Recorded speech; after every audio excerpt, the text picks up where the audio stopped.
Sir 660। 660 होगा, ठीक है। देखिए जब मैं रेशो का रिवीजन करवा रहा था तभी मैंने ये वाला क्वेश्चन करवाया हुआ था वहां पर, वहां दूसरे तरीके से था।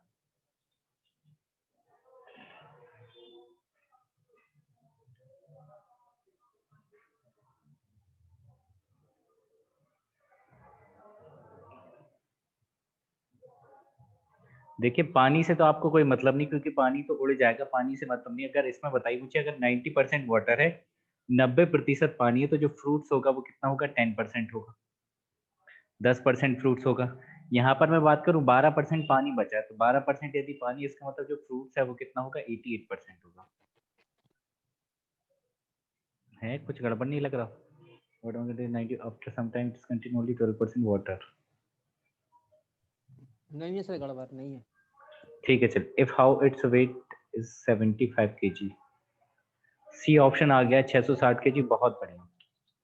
अरे वाह, ठीक है, सही है। सही है तो फिर ठीक है, चलिए करते हैं। अब अगर मुझे फ्रूट से निकालना है, फ्रूट से निकालना है कि फ्रूट्स कितना है, तो आप कहेंगे टोटल क्वांटिटी मतलब टी क्यू इंटू उसका परसेंटेज। टोटल क्वांटिटी और उसमें परसेंटेज आप निकाल दीजिए तो आपका आंसर आ जाएगा।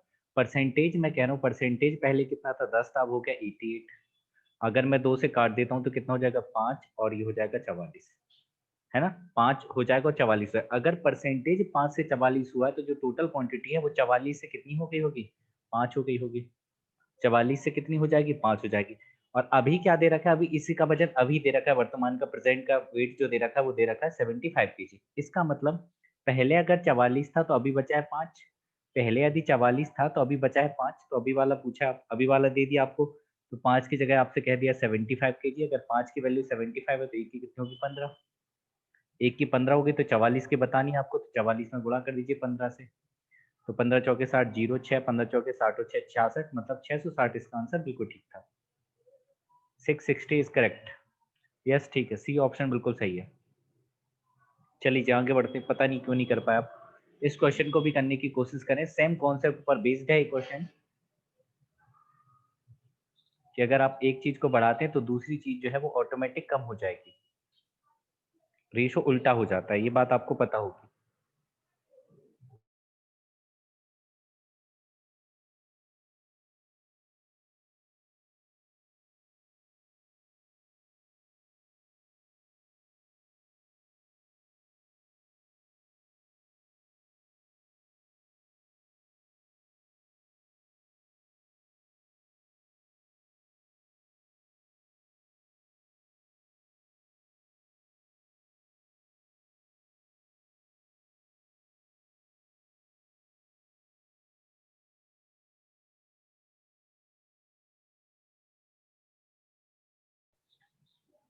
देखिए बहुत आसान क्वेश्चन है। मुझे बताइए इनकम टैक्स कैसे आता है?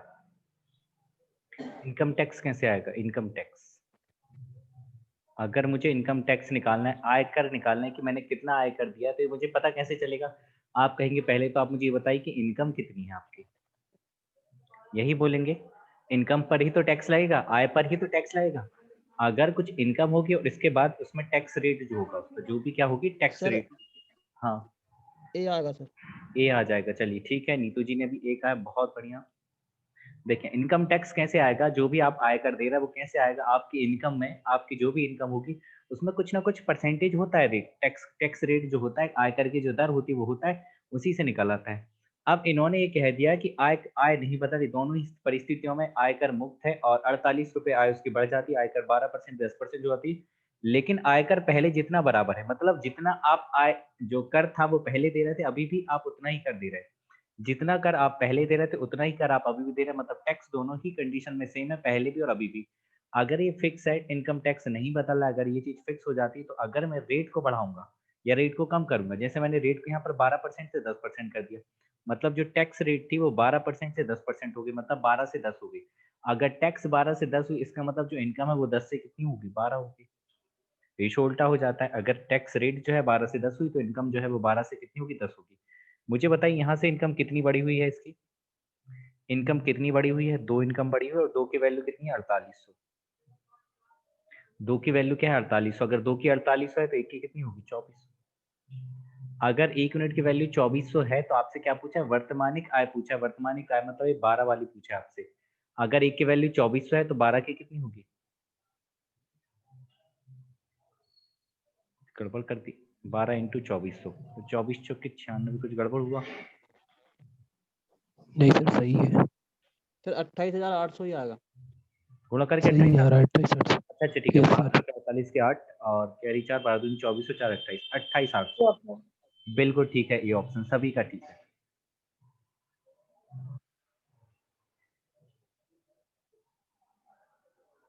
है ना। इनकम टैक्स जो है आयकर कैसे निकलेगा? जो भी आपकी आय होगी उसमें कुछ ना कुछ उसका परसेंटेज होता है, वहीं से आपका टैक्स निकल आता है कि आप कितना टैक्स दे रहे हो। और जो इनकम टैक्स है पहले भी उतना था, अभी भी उतना ही है। तो इनकम टैक्स फिक्स था। इस 20% का यहाँ कोई मतलब नहीं रह जाएगा, क्योंकि 20% तो दोनों में ही फ्री है। चाहे आप पहले दे दीजिए और बाद वाले, दोनों में ही 20% तक तो कोई टैक्स लग नहीं रहा है। उसके ऊपर जो है उस पर लग रहा है, इसलिए उसका कोई फर्क नहीं पड़ा। इस क्वेश्चन का आंसर क्या होगा?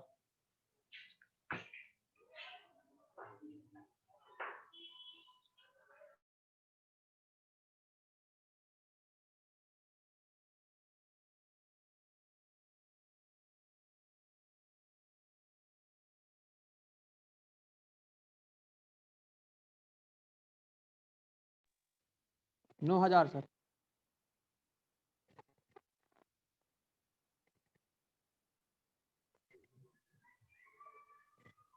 ठीक है, 9000 आ गया। सभी का आंसर बी। अरे वाह 9,000 जी, 9000 बी मतलब बिल्कुल ठीक है आपका आंसर। अरे वाह ठीक है, चलिए बहुत बढ़िया। सभी आप लोग कमाल कर रहे हैं बिल्कुल। यहाँ पर भी सेम कंडीशन थी। आप कहेंगे अगर जो टैक्स रेट है वो 18 से 15 हुई है, टैक्स रेट जो है वो 18 से 15 हुई है, इसका मतलब जो इनकम है, आय है आपकी, वो 15 से कितनी हो जाएगी? 18 हो जाएगी। इनकम जो है, आय वो 15 से कितनी हो जाएगी? 18 हो जाएगी। तो आय बढ़ी कितनी है मेरे भैया? 15 से 18 हुई, मतलब 3 बढ़ी है, और 3 की जगह लिखा 1800। अगर 3 की वैल्यू 1800 तो 1 की कितनी होगी? 600। आपसे प्रारंभिक आय पूछ रहा है, तो 15 छिक्का 90, क्योंकि 600 से गुणा करेंगे तो आपका आंसर 9000 बिल्कुल ठीक है। यस, सभी का आंसर भी आ गया, मजा आ गया। चलिए जी, इस क्वेश्चन का आंसर बताएंगे, कौन बताएगा इसका आंसर? करिए।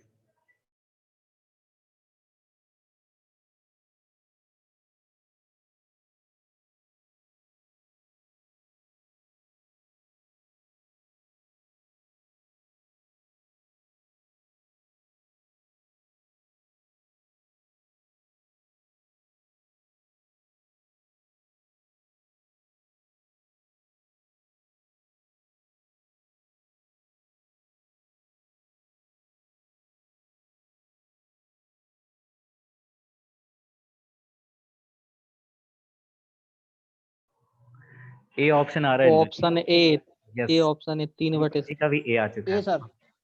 अरे वाह, अब आएगा मजा। देखिए, कल भी हमने एक क्वेश्चन ऐसा किया था कि किसी भिन्न के अंश को 50% बढ़ाया जाए। यस ठीक है, ए ऑप्शन आ जाएगा। ओके, भिन्न के अंश को आपने 50% बढ़ाया था और हर को आपने 50% घटा दिया, तो जो परिणामी भिन्न है वो 9/7 मिल गई है। ठीक है, ओके जी, बिल्कुल सभी का आंसर आ गया। अगर मैं भिन्न को x मान लूं, 50% बढ़ाने का मतलब मैंने उसको 150% कर दिया है। 50% तभी बढ़े क्योंकि कोई भी नंबर होता है दुनिया का, अपने आप में 100% होता है। 50% बढ़ाने का मतलब ये है कि मैंने उसको 150% कर दिया। आगे कह रहा है कि 50% हर को आपने घटा दिया, तो 50% घटाने का मतलब आपने उसको 50 कर दिया। 100 तो होता ही है, अगर आप 50% कम कर देंगे तो इतना हो जाएगा। बराबर कितने के हैं? 9/7 के हैं। अब बस आप काटा-पीटी मचाना, कुछ भी नहीं करना, आपका आंसर आ जाएगा। 100 से 100 कट जाएगा, 50 से कट जाएगा 3 बार, और 3 से कट जाएगा 3 बार। तो क्या 3/7? सभी का आंसर ए बिल्कुल ठीक है। हाँ जी, बहुत बढ़िया, सभी का आंसर ए ही आ गया था। बहुत पढ़े लिखे हैं आप लोग। चलिए, कुछ पास फेल वाले सवाल कर लेते हैं, है ना?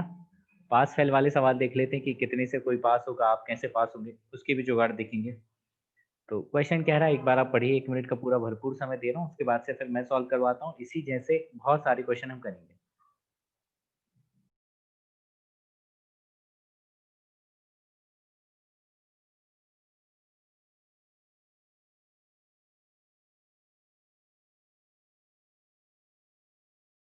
डी ऑप्शन आगे नीतू जी का 27। 27। 27 ठीक है Deepak ji. Okay, Sakshi D, Anju D, Deepika D, सभी का डी। ओके, तूफान का भी डी आ गया।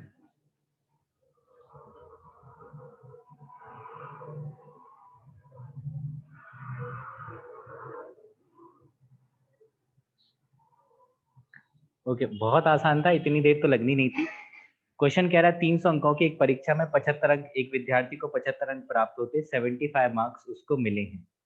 यदि उसको 6 अंक और मिल गए होते तो भाई साहब पास हो जाते, और उत्तीर्ण प्रतिशत प्राप्त कर लेते, तो उत्तीर्ण प्रतिशत बताना है। मुझे बताइए 75 अंक तो उसको मिले हैं, 6 और मिलते तो ही पास होता। 75 अंक थे, 6 और मिल जाते तो पास होता। तो पास हो कितने पर है? 81 पे। 81 पे उसको पास होना है, 81 नंबर उसको लाने हैं। लेकिन 81 नंबर उसको कितने पर लाने? 300 पर लाने, 300 पर।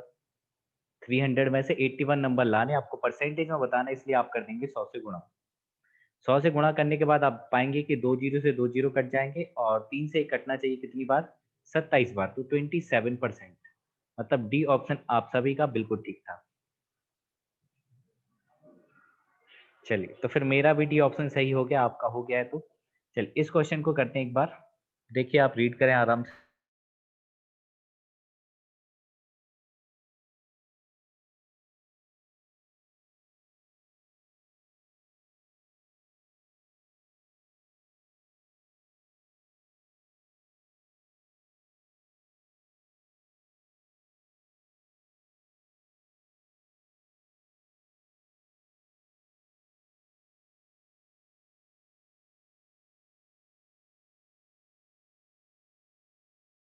Sir option A. Option A आ रहा है, ठीक है। अरे वाह, सभी का ए आ रहा है कि क्लास ज्वाइन नहीं हो रही।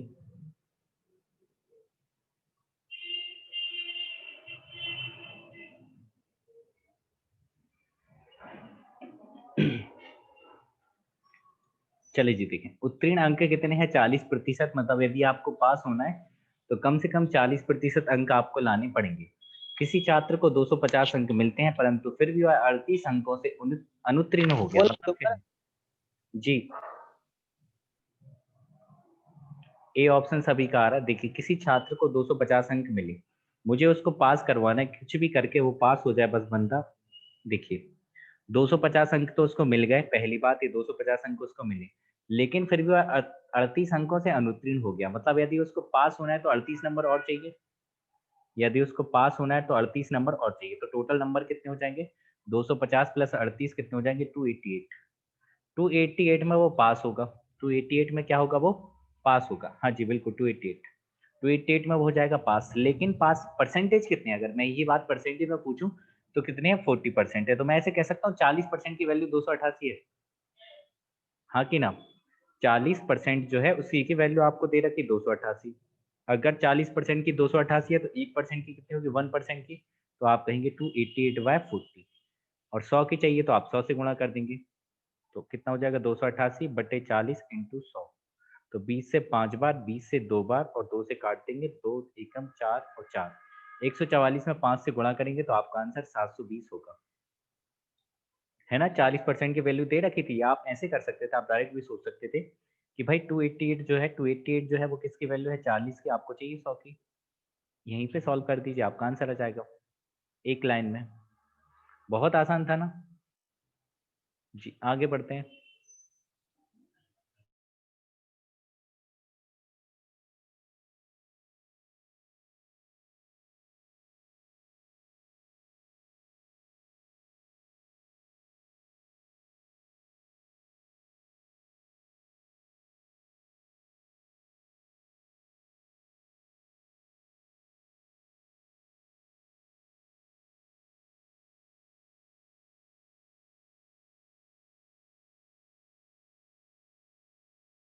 सर ऑप्शन ए।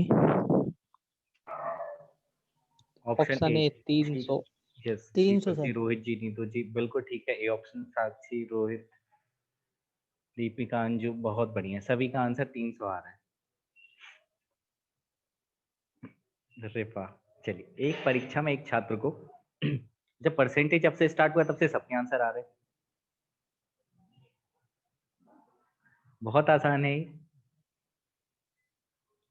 देखें, एक परीक्षा में एक छात्र 32% अंक प्राप्त करता है और वह 4 अंकों से अनुत्तीर्ण हो जाता है, जबकि एक दूसरा छात्र 35% अंक प्राप्त करता है और पास होने से 5 अंक अधिक लाता है। तो परीक्षा के पूर्णांक आपको बताने कि पूर्णांक कितने हैं। ए ऑप्शन 300 दीपक जी, ठीक है। चलिए जी, अब देखें एक छात्र 32%, मान लीजिए यहाँ से आपको सफर तय करना है, 0 से लेकर आपको सफर तय करना है 100% तक का। यहाँ पर आपका कहीं होगा 0% और यहाँ पर आपका होगा 100%। 0 से आपको चलना है 100% की तरफ, है ना। 0 से आपको चलना है, ठीक है शिखा, सही है आपका। अब 32% अंक प्राप्त किए उसने, तो 32% में कहाँ रह गया होगा, मान लीजिए यहाँ कहीं वो रह गया, यहाँ कहीं वो रह गया, उसके कितने परसेंटेज आए, 32%, 32% आए उसके। और जबकि एक दूसरा छात्र था उसको 35% अंक आए, तो मान लीजिए यहाँ कहीं उसको 35 प्राप्त हुए होंगे, 35, ये उसको मिल गया 35। अब हुआ क्या, जिसको 32% अंक प्राप्त हो रहे हैं ना, वो 4 नंबर से फेल हो रहा है। मतलब यहाँ कहीं पास होते होंगे वो, ये पासिंग मार्क्स वाली लाइन मैंने बना दी, यहाँ पर पीएम मतलब पासिंग मार्क्स हैं आपके, यहाँ पर आप पास हो जाएंगे। तो यहाँ से यहाँ तक जब ये 32% अंक पाया तो वो फेल हो गया 4 नंबर से। फेल हो गया 4 नंबर से मतलब पास होने के लिए उसको 4 नंबर की दरकार और थी। पास होने के लिए उसको 4 नंबर की दरकार और थी। लेकिन जो 35% वाला छात्र है, 35% वाला छात्र है, वो पासिंग अंक से 5 अंक अधिक ले आया। अधिक ले आया मतलब यहाँ कहीं अगर वो पास हो रहा था तो उसके 5 नंबर ज्यादा आ गए। 5 नंबर क्या आ गए उसके दोस्त, ज्यादा आ गए, ठीक है। पासिंग मार्क्स 100, परसेंटेज में 100 होंगे, जी बिल्कुल ठीक कहा आपने। ओके, अब यहाँ पर आप बात देखें, यहाँ से यहाँ तक अगर मैं डिफरेंस देखना चाहूँ, अंतर देखना चाहूँ, तो यहाँ से यहाँ तक अंतर परसेंटेज में कितने का होगा।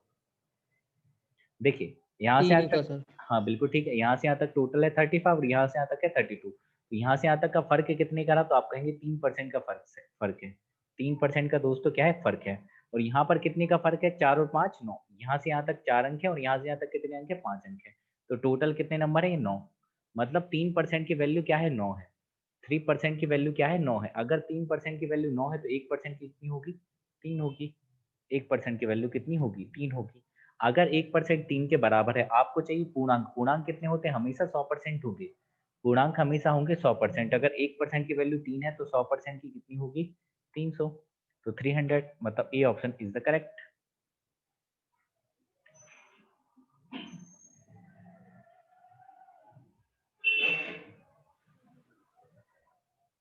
समझ पा रहे बात को। चलिए जी आगे चलते, इस क्वेश्चन को करने की कोशिश करें। इसी कॉन्सेप्ट पर बेस्ड है क्वेश्चन, आशा करता हूं कि आप कर पाएंगे। इसी कॉन्सेप्ट का, ये तो पहले ही वाला आ गया, इजी वाला।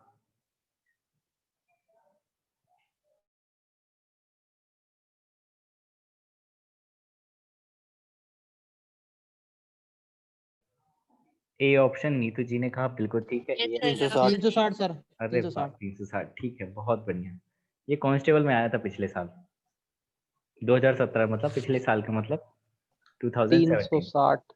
ओके चलिए, पंचवर्षीय योजना के तहत हमारे मध्य प्रदेश में एग्जाम होता है। कोई भी एग्जाम अगर हो तो हर 5 सालों में एक बार आयोजित किया जाता है। चुनाव के वो भी ठीक पूर्व। आजकल तो वो सीख गए कि चुनाव के ठीक पूर्व सिर्फ घोषणाएं कर देते हैं, अगर आप हमें जिताएंगे तो फिर हम पेपर लेंगे। अरे वाह, ये ऑप्शन आ गया सभी का। सवाल कह रहा है, क्वेश्चन कह रहा है, प्रश्न कह रहा है, एक इंजीनियरिंग छात्र को उत्तीर्ण होने के लिए 25% अंक प्राप्त करने होते हैं। मैं आपको बता दूं, इंजीनियरिंग छात्र को उत्तीर्ण होने के लिए 25% अंक की जरूरत नहीं होती। उनको जरूरत होती है शिवानी की। रात में पढ़ लेते हैं और पास हो जाते हैं। ठीक है, कोई 25-25% का लफड़ा नहीं है। शिवानी एक बार आप पढ़ें, पास हो जाएंगे। हम ऐसे हुए, 25% अंक प्राप्त करने होते हैं, उसे 47 अंक मिलते हैं और 43 अंकों से अनुत्तीर्ण हो गया। 47 मिले तो अनुत्तीर्ण हो गया, और 43 और मिल जाते तो भाई साहब पास हो जाते। तो कितने नंबर आ गए उनके, 40, 80 और 90 नंबर। 90 नंबर में ये हो जाएंगे पास। 90 नंबर में हो जाएंगे पास, मतलब पासिंग परसेंटेज कितना, 25%। तो 25% की वैल्यू है 90। 25% की वैल्यू अगर 90 है तो आपको 100 की बतानी, क्योंकि मैक्सिमम मार्क कितने होते हैं, 100 होते हैं। तो मुझे बताइए 25 को अगर आपको 100 बनाना है तो क्या किया जाएगा, 4 से गुणा करेंगे, 4 से मल्टीप्लाई। तो आपने 4 से मल्टीप्लाई कर दिया, तो यहाँ भी 4 से मल्टीप्लाई आप करेंगे, 4 से गुणा करेंगे। तो 9 चौके 36, तो 360 इज द राइट आंसर। 360 बिल्कुल सही उत्तर है आप सभी।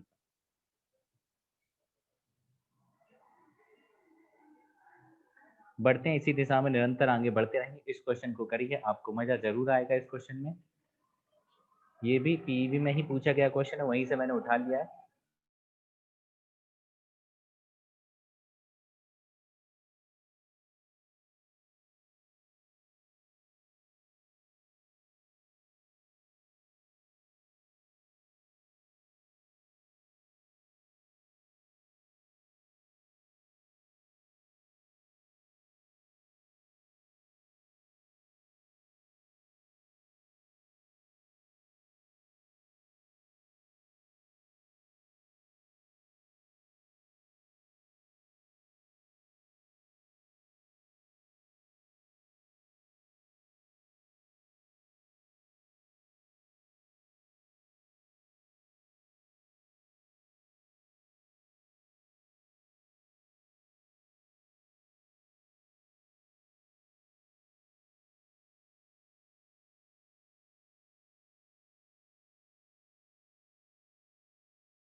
चलिए, बहुत तेज उत्तर दिया है नीतू जी ने, ए ऑप्शन।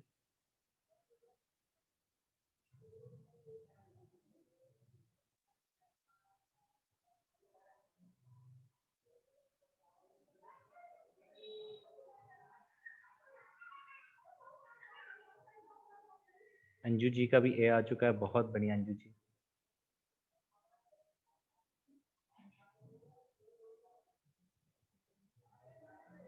60 सर।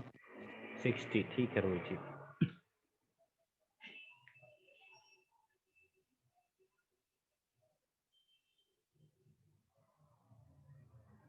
कैसे करें बताइए आप। सर वो ABCD लिख के कर दीजिए, उसको जी कम मिल ठीक, रहा है, इसको ज़्यादा। ओके। यहाँ पर ए लिख देता हूँ, यहाँ बी लिख देता हूँ, यहाँ मैंने लिख दिया सी, और यहाँ पे मैंने लिख दिया डी। ऐसे ही किया जाए, या तो रेशो बना लेंगे, पर देख लेता हूँ अगर डायरेक्ट में आसानी से हो रहा है। ठीक है, दीपिका जी का भी आ चुका है। अगर डायरेक्ट में आसानी से हो रहा है तो पहले हम डायरेक्ट करने की कोशिश करेंगे, क्योंकि वे वजह फिर हम रेशो बनाए। अगर मैं डी को 100 मान लूँ, डी को मैंने 100 लेट कर लिया, डी को मैंने 100 मान लिया। डी को अगर मैंने 100 मान लिया तो ये कह रहा है सी को जो है डी की अपेक्षा 20% कम मिल रहा है। अगर डी को 100 मिल रहे हैं तो सी को 20% कम, सी को डी से 20% कम, 20% कम मिलेंगे। अगर इसको 100 मिला है तो इसको 20 कम, मतलब इसको कितने मिल जाएंगे, 80 मिल जाएंगे। सी को कितने मिल जाएंगे, 80 मिल जाएंगे, 80। आगे क्या कह रहा है, आगे आप देखिए, बी को जो है वो सी की अपेक्षा 25% अधिक मिले। बी को जो है सी की अपेक्षा 25% कम, तो आप 80 का 25% निकालेंगे, बटे 4 कितना होगा, 20। तो फिर से कितना हो जाएगा, 100 हो जाएगा। मतलब बी को भी 100 ही नंबर मिल रहे हैं। बी को भी क्या मिल रहा है, 90, 100, 75, 90। बिल्कुल ठीक है रोहित जी। दीपक जी का भी ठीक है। बी, डी कितना आ गया, 100 आ गया। अब आगे देखिए, आगे कह रहा है कि ए को जो है बी की अपेक्षा 10% कम मिल रहा है। तो बी को अगर 100 मिल रहा है, इसको 10% कम, मतलब कितनी मिल जाएगी, 90। समझ आ रही बात, मैंने उल्टे से स्टार्ट कर दिया। उल्टा मैंने क्वेश्चन को रीड करना स्टार्ट करा तो बड़े आसानी से आ गया। डी को मैंने 100 माना, सी जो है इससे 20% कम है। अगर सी इससे 20% कम है मतलब सी कितना होगा, 80।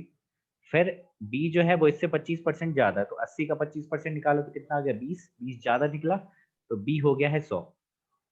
इसके बाद जो ए था वो 10% कम है, तो 100 का 10% कितना, 10 हो जाएगा। 10 कम हो जाएगा तो ए कितना हो गया, 90। अब आगे क्या कह रहा है, ए को जो है 500 में से 270 अंक मिले। 500 में से 270 अंक मिले तो डी का परसेंटेज बताने कितना होगा। ठीक है दोस्तों, मुझे बताइए ए को आपके हिसाब से कितने नंबर मिले हैं, आपके हिसाब से कितने मिले, 290 मिले हैं, पर क्वेश्चन के हिसाब से मिले 270। तो ए की वैल्यू कितनी हो जाएगी, 30 हो जाएगी। 90 तिया 270 होगा, सॉरी ए की वैल्यू 3 होगी, 30 ना होगी, ए की वैल्यू के, हाँ 3 हो जाएगी। बिल्कुल ठीक कहा आपने, ए की वैल्यू हो जाएगी 3। अगर ए की 3 है तो डी की कितनी हो जाएगी, 300 हो जाएगी। मतलब जो डी है उसको 300 अंक मिल रहा है। डी को 300 अंक प्राप्त हो रहा है, आपको पता है डी को 300 तो मिल रहा है, लेकिन किस में से मिल रहा है, 500 में से, क्योंकि 500 ही अधिकतम अंक है। 500 ही क्या है, अधिकतम अंक है। तो 500 में से डी को अगर 300 मिल गया तो उसका परसेंटेज बताना आपको, कि परसेंटेज क्या होगा। तो बता देंगे डी का परसेंटेज, टोटल मार्क्स उसको मिले हैं 300 आउट ऑफ 500 इंटू 100। तो आप पाएंगे 2 जीरो से 2 जीरो, 5 से कितनी बार कटेगा, 60 बार। तो आपका आंसर 60% बिल्कुल ठीक है। हाँ जी, बहुत बढ़िया, 60% आप सभी का आंसर ठीक था।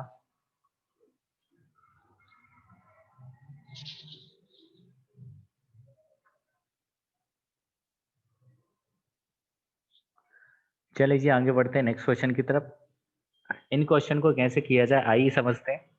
एक बार आप रीड कर लें, प्रॉपर रीड आप लोग कर लीजिए, फिर करते हैं सॉल्व।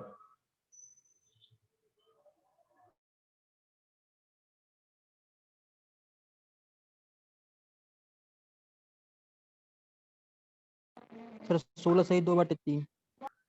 ठीक है भाई, 16 सही 2/3। बहुत बढ़िया।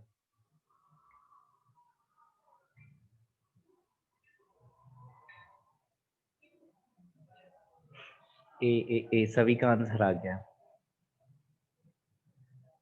देखिए क्या था ये क्वेश्चन, कैसे करना है आपको, आप डायरेक्ट रेशियो से भी कर सकते हैं। ठीक है, ओके, बहुत बढ़िया, ये ऑप्शन आ गया सभी का।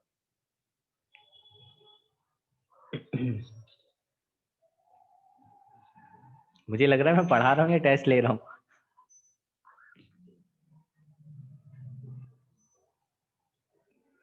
समझ ही नहीं आ रहा। आप लोग सच में बहुत कमाल के हैं। देखिए चीनी के मूल्य में 20% की वृद्धि की जाती है, तो चीनी की खपत में कितने प्रतिशत की कमी की जाए कि खर्च में परिवर्तन ना हो, कोई भी परिवर्तन ना हो। जी 16 सही 2/3। ठीक है दीपक जी, समझ गए। 16 सही 2/3। 20% की वृद्धि की जाती है अगर चीनी की कीमत में। अगर चीनी की कीमत को मैं 100 मान लेता हूँ कि चीनी की कीमत पहले कितनी रही होगी, 100 रही होगी, लेकिन आप जैसे पहुंचे तो आधी रात को जीएसटी लग गया, आपका जीएसटी लग गया, तो जो चीनी की कीमत थी वो अब 100 ना होके कितनी हो गई, 20% ज्यादा, मतलब कीमत कितनी होगी, 120% हो गई। 100 रुपए कीमत पहले थी, बाद में 20% बढ़ गई, तो कीमत कितनी हो गई, 120 रुपए। लेकिन समस्या ये थी कि आप 20 रुपए घर से लेके निकले थे, 100 ही रुपए लेके निकले थे, आपको थोड़ी पता था रेट बढ़ गया। आप तो घर से केवल 100 ही रुपए लेके निकले। अगर आप 100 रुपए ही घर से लेकर निकले हैं और वो सामान जो आप लेना चाह रहे हैं वो 120 का आ रहा है, मतलब जिसको आप चाहते वो मिल ही नहीं रहा आपको, कीमत बढ़ गई उसकी। 100 रुपए थी कीमत, कीमत बढ़ के हो गई 120। अगर वो 120 हो गई, आप चाह रहे हैं कि वो सामान आपको मिल जाए, तो दुकानदार कहेगा एक काम करो भैया, जो 20 रुपए का सामान है उसको कम ले जाओ, जितने पैसे हैं आप पैसे तो उतने ही दे दो, लेकिन जो एक्स्ट्रा सामान आ रहा है वो मैं नहीं दे पाऊंगा, क्योंकि कीमत क्या होगी, बढ़ चुकी है। तो आप कहेंगे ठीक है भैया मेरे पास 100 ही रुपए हैं, तो आप कृपया करके 20 का सामान कम दे दो। तो वो कह देगा ठीक है मैं 20 का सामान कम दे दूंगा, हाँ कि ना। 20 का सामान वो कम दे देगा, लेकिन 20 का सामान कम दे देगा कितने में से, 120 में से। 120 पर वो 20 का सामान कम दे देगा। परसेंटेज आपको चाहिए तो इसलिए आप गुणा कर देंगे 100 से। गुणा करना होगा किससे दोस्तों, 100 से। तो 20 से कट जाएगा 6 बार, तो 100/6। 100/6 का मतलब क्या होता है दोस्तों, 16 सही 2/3%। आपका आंसर सभी का बिल्कुल ठीक था, 16/2/3%। एक तो ये तरीका था, एक तो क्या था, ये तरीका था। दूसरा आप कैसे कर सकते हैं कि खर्च में कोई परिवर्तन नहीं आ रहा, खर्च में क्या है यहाँ पर, फिक्स एक्सपेंडिचर फिक्स है। एक्सपेंडिचर अगर फिक्स है, जैसे मैं कहना चाह रहा हूँ कि एक्सपेंडिचर जो खर्चा है वो आएगा कैसे, आएगा कैसे, तो आप कहेंगे जो प्राइस होगा, हाँ जी, प्राइस होगा। जो प्राइस होगा अगर मैं उसमें मल्टीप्लाई कर दूंगा उसके कंजम्पशन से अगर मैं मल्टीप्लाई कर देता हूँ, तो एक्सपेंडिचर खर्चा आ जाएगा मेरा। यही होगा, मान लीजिए 10 रुपए प्राइस थी, आपने 2 किलो निपटा दिया तो 20 खर्चा हो गया। 10 रुपए प्राइस थी, अगर आपने 5 किलो निपटा दिया तो 50 रुपए खर्चा हो गया।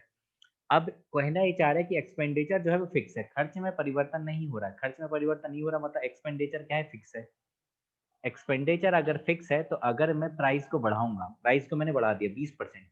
20% का मतलब कितना होता है, 1/5। 20% का मतलब होता है 1/5, मतलब यहाँ पर लिख देता हूँ मैं, प्राइस कीमत जो थी वो आपने 5 से कितनी कर दी, 6 कर दी।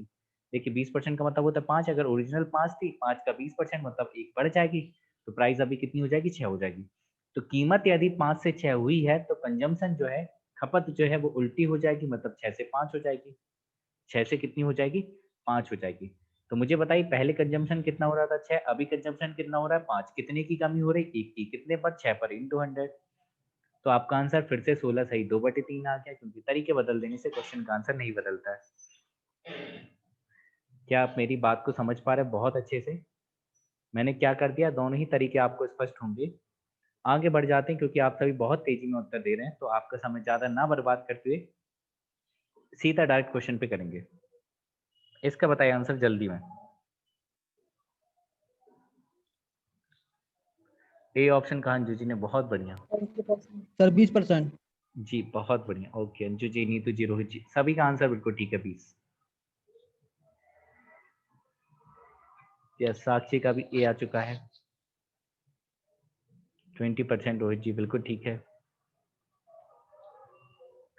दीपक जी ने भी ए कहा।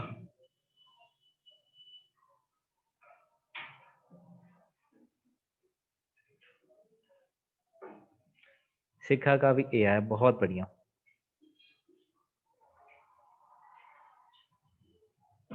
चलिए ठीक है, 25% कीमत बढ़ गई। 25% कीमत बढ़ने का मतलब अगर पहले खर्चा 100 था, 25% बढ़ने का मतलब कितना हो गया? 125 हो गया खर्चा। खर्चा कितना हो गया? 125। लेकिन आपकी जेब में 100 ही रुपए थे, तो आप कहोगे 25 का सामान मुझे कम दे दो। 25 का सामान मुझे कम दे दो, तो 25 का सामान कम दे दिया कितने पर? 125 पर इंटू 100।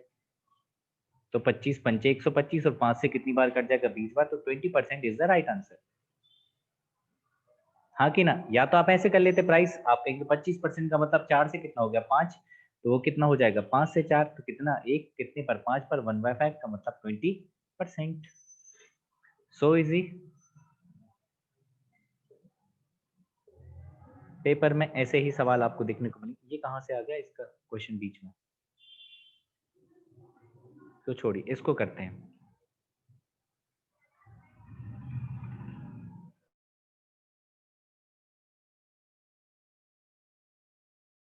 पच्चीस % सर। 25।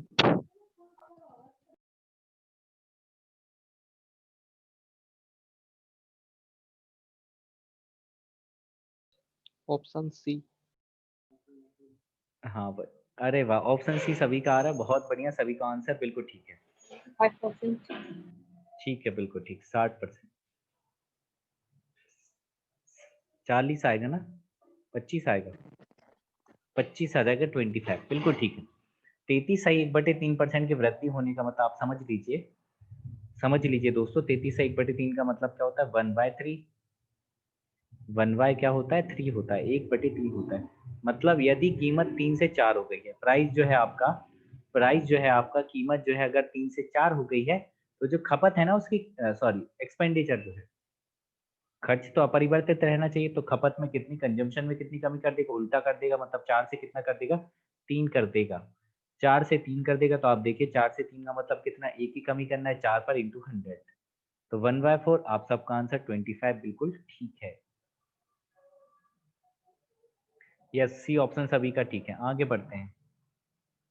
चलिए इसका आंसर बताएंगे तेजी में।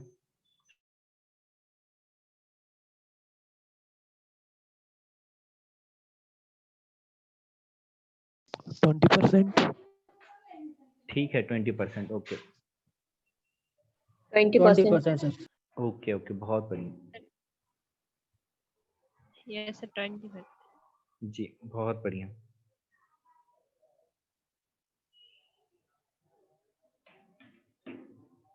चलिए जी कर लेते हैं। अनार के भावों में 16 सही 2/3% की कमी हो जाती है। तो 16 सही 2/3% का मतलब कितना होता है? 1/6। 1/6। 1/6 की क्या हो जाती? कमी हो जाती। तो 1/6 की कमी होने का मतलब 6 से कितना हो गया? 5 हो गया। 6 से हो गई है 5 प्राइस। तो जो कंजम्पशन है, कंजम्पशन हो जाएगी 5 से 6। कंजम्पशन हो जाएगी 5 से 6।